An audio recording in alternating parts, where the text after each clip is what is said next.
don't usually tell anyone this story, other than my family, of course. Not even to my closest friends have I talked about it. But something happened to me Halloween night 2 years ago, and I still can't quite shake it. I'm a high school senior, and at that time, I was babysitting for the Parkers. Their house is new, quite modern, the kind of suburban street that's empty once the last kids run home for the night. That night, their 2-year-old, Ben, was asleep upstairs when his parents left for a costume party. I had just broken up with my boyfriend a couple weeks earlier. We hadn't fought, but it was still fresh. He's not the violent type. I've never felt in danger around him, but he's the kind of person who can get under your skin, manipulate situations, push boundaries just enough to scare you. I told myself he wouldn't do anything. I wanted to believe that. The night started normal. I turned on the porch light, laid out candy in a big orange bowl, and watched the last few trick-or-treaters run down the street. Ben's soft breathing came from the baby monitor upstairs. I sat on the couch, scrolling through my phone, trying not to think about the breakup. Right around 10 o'clock that night, the doorbell rang for the first time. I checked the feed from the door cam. There's nothing, no one there. Kind of shrugged. A kid probably passed it, pressed it as a prank maybe. But a few minutes later, it rang again. I opened the door a crack. It's an empty street, nobody around. I kind of got a weird feeling in my stomach. I went back to the couch, but something felt off. The hum of the fridge, it sounded louder than normal. The heater fan, kind of harsher. Every ordinary sound twisting into something sinister in my mind. And then soft knocking at the back sliding door. Tap, tap, tap, slow and deliberate. My heart kind of jumped and I froze in spot. I told myself it was just the wind. Told myself I was imagining things. I checked the baby upstairs, but Ben was asleep, perfectly calm. Coming back down, I noticed the porch light was off. I hadn't touched it. My phone blinked between one bar and no service. I tried calling the Parkers, but there's no connection. I tried my ex's number, nothing. My pulse was hammering. Every creak of the floor sounded like someone was walking behind me. Then the doorbell rang again, longer this time. I grabbed the kitchen knife, not because I expected to see someone, but because I couldn't stop shaking. I was scared to death. I peered through the peephole. Again, empty street, but shadows of trees shifting in the wind. I tried to breathe slowly, tried to convince myself I was safe.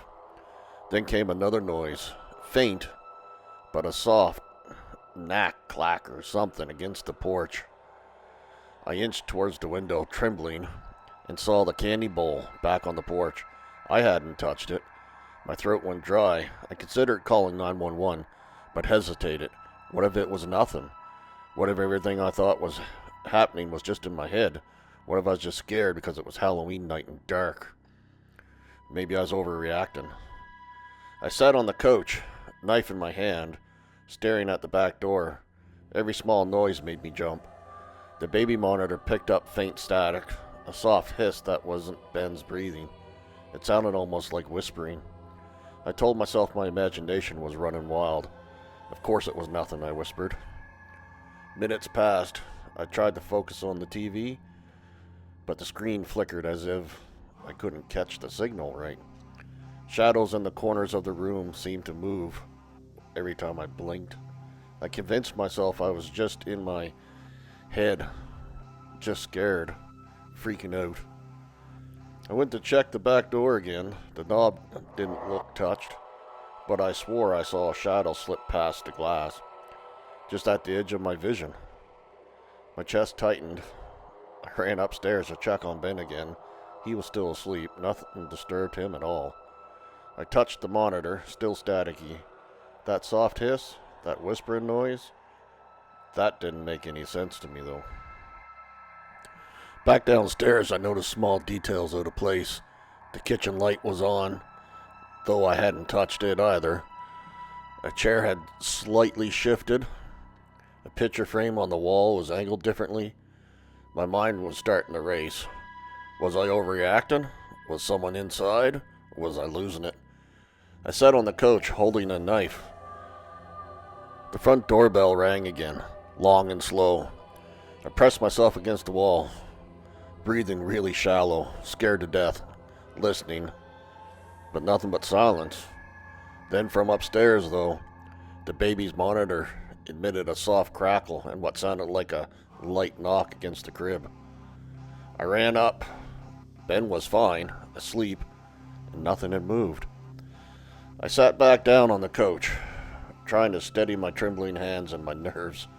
Then a faint rustling sound behind me, a soft shuffle like footsteps moving slowly across the living room.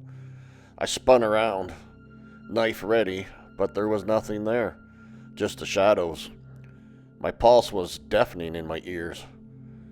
Finally, the Parkers texted. They were leaving the party, almost home. Relief hit me like a wave.